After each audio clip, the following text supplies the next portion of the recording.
Do right now with some fan mail. I got a letter. I love these letters. I picked out. I had about 5 or 6. I picked out my favorite letter here, and I really love getting these fan mail. And keep them coming, okay? You can send them right over here to WGBB.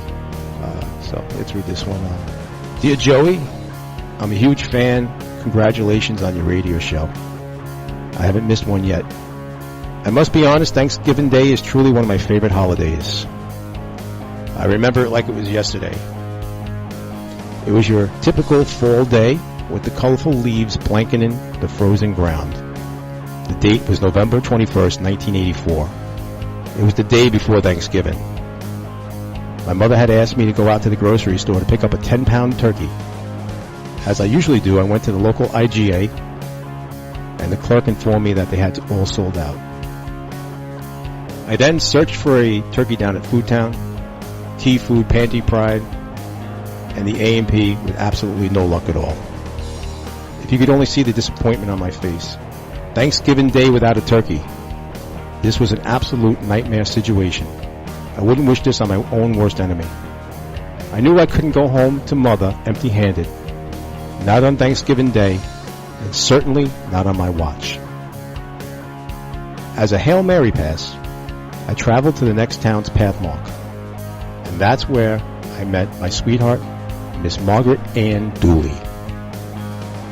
From the moment I walked through the door, she knew this desperate soul was in deep trouble. Margaret Ann regrettably informed me that Pathmark was also out of turkey. However, Margaret Ann had a solution to my horrid dilemma.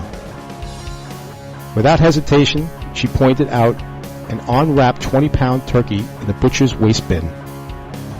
The bird was obviously in bad shape with a slight foul odor.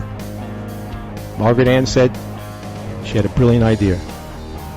And then she reasoned with me that I only needed 10 pounds of meat. I clearly remember her saying that we can have the butcher remove the defective portions of turkey. Amazingly, her plan worked. I was left with precisely a 10-pound section of edible poultry. Margaret Ann was my hero. She saved Thanksgiving Day for me in 1984. And to make a long story short, Margaret Ann and I were married 2 years later. Of course, it had to be on Thanksgiving Day, 1986. All the best to you. Happy Thanksgiving to you and your listeners. Gobble, gobble, LOL. Stanley E. Whitman. Stanley, that, I tell you, I had a little bit of a tear in my eye reading that. That's a beautiful story.